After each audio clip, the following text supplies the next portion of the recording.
Hi lovies, welcome back to my beautiful channel.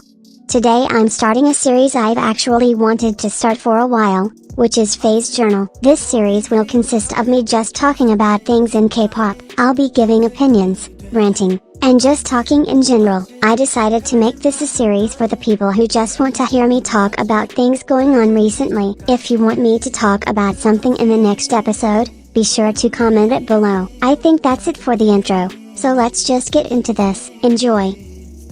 Firstly, I was going to talk about comebacks, but it's been too long since the first time I started this script and now those comebacks are kinda outdated. Instead I will be talking about a boy group debut that actually piqued my interest, which was boynextdoor. I haven't really been interested in any K-pop boy groups other than TXT and P1 Harmony, so seeing this group was really fascinating. I also actually like their songs. I catch myself singing Serenade a lot, it's really crazy. I thought people would feel the same as me, but I have seen hate towards them for some reason. Like you guys were complaining and asking for lighter concepts with boy groups, but when you get one it's bad. Make it make sense. All three songs are good, but I have to say you need to listen to it multiple times to really get the vision. Like at first I didn't really enjoy any of the songs, but after like 4 listens you will get it. You gotta just trust me on that.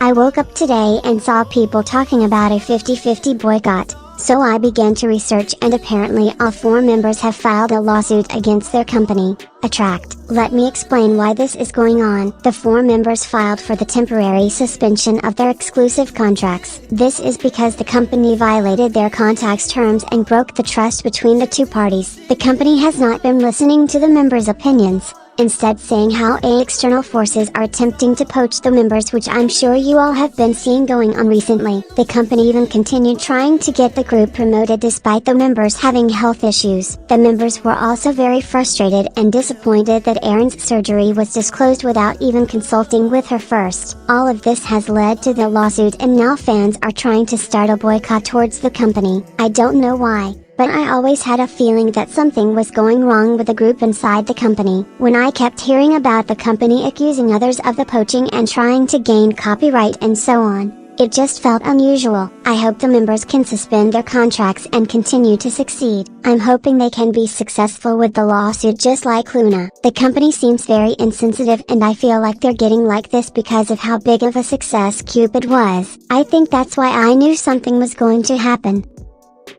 Why can't we all just have fun? K-pop stans make everything way too serious and don't know how to just enjoy a song. They're always saying stuff about the concept or the lyrics and so on. It just gets on my nerves. Like, can we just enjoy something for once? No strings attached, just pure enjoyment. At this point I feel like that's an impossible request. I enjoy sneakers. I enjoy Queen Card. I enjoy Ice Cream by TXT. Why can't we just enjoy? Come on guys. It was never that serious. There's so much content put out purely for fun, but somehow there's always people being little party poopers trying to overanalyze and make everything so serious. I bet if K-pop stans just stopped doing this, we would enjoy K-pop for how it is so much more than we do now. You all need to realize that at the end of the day this is just music made for people to just have fun and enjoy, and life will be so much better if you don't take it so seriously.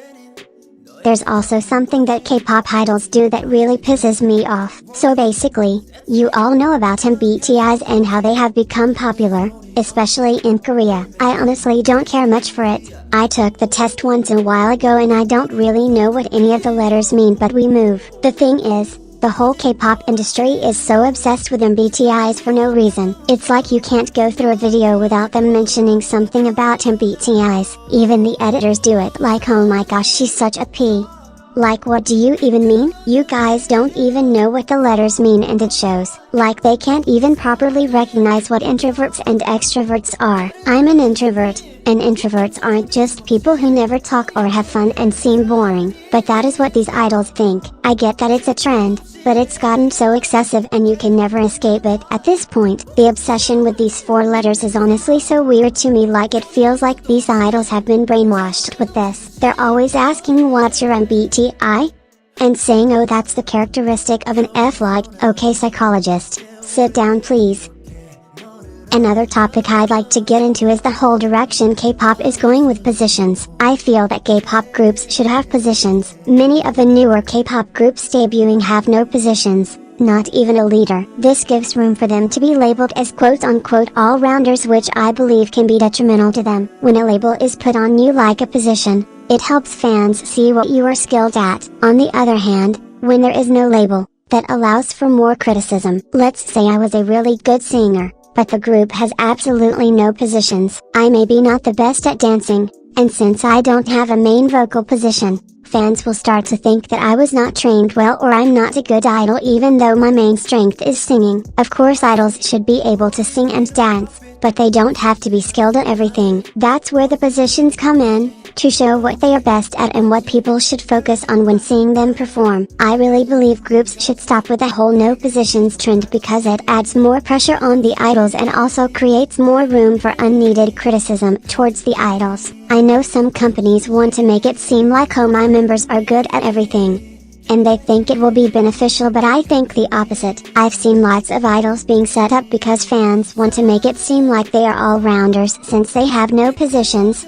and that always leads somewhere not so great. So I'm just asking for groups to have positions. There has been a lot of discussion going around about newjeans comeback. I'm going to just give my quick opinions. If you don't know what's going on, I recommend searching it up because there's a lot of backstory to it. I'm honestly shocked that a company could make a comeback around such a sensitive time and topic. To me, it seems very rude to do something like this. And of course it's Minhyejin behind it. That woman is truly horrible. First Cookie, now this, like come on. I feel bad for the members themselves because they have all this potential and fame, but it's being ruined by these creative directors. I don't get how they could even think this is a good idea. A lot of people are saying oh no, it means estimated time of arrival, like okay, then explain the names. It just seems a bit weird to me because I feel like this is going to be Cookie all over again, where people try to twist it and make it seem like it was okay. And that's what Minhyejin is good at. She makes these concepts but also adds things so fans will try to twist the narrative to make it seem all innocent and fine. First with Cookie and people claiming it was translated wrong, and now with ETA with people trying to say it means estimated time of arrival. It's just wrong. Hashtag save newjeans from Minhyejin. Next thing I'd like to talk about is my growing hate for like every single K-pop fandom. That seems very aggressive, but I'm just being truthful. Basically, I've been getting more and more videos recommended to me about K-pop, mainly on TikTok. The actual videos are innocent, but then I open the comments, and then boom, I feel like the whole community has gotten so much more hateful and it just pisses me off. Seeing unnecessary fan wars is so irritating to me, like, why are we taking this silly little genre of music so seriously? I get so embarrassed seeing K-pop stans so mad about other people's opinions. I genuinely don't know how they get anywhere in this world. I feel like everyone is making this so much more serious than it needs to be, and it really ruins the whole image of K-pop in general. Seeing fandoms fight over how their fave isn't crazy stable live and everyone is like going crazy about how idols look and act 24/7 just makes me cringe. I recommend you all get a life. It should never be that serious. And can we all just get along, for once? No one gives a fuck if your group is a 4th gen leader or if they are the it girl or if they have world domination, so just please shut up. I'm begging. Any little opinion someone has about your faves and you are wishing death upon them, like what? Are you okay? Doing way too much. I'm just going to quickly talk about Yena's comeback. I hate Rodrigo. It's mid. That's really all I have to say. Mid-song. The whole concept of the jealousy was kind of dumb, and I wish there was another title track of her just alone. Love War is still her best release. Argue with the wall. That's it for today's video. I hope you guys enjoyed the first episode of this series, and I hope to make another one soon. Tell me your thoughts on the things I talked about in the comments. I'd love to hear your opinions. Anyways, I hope you have a great rest of your day or night. See you in the next one.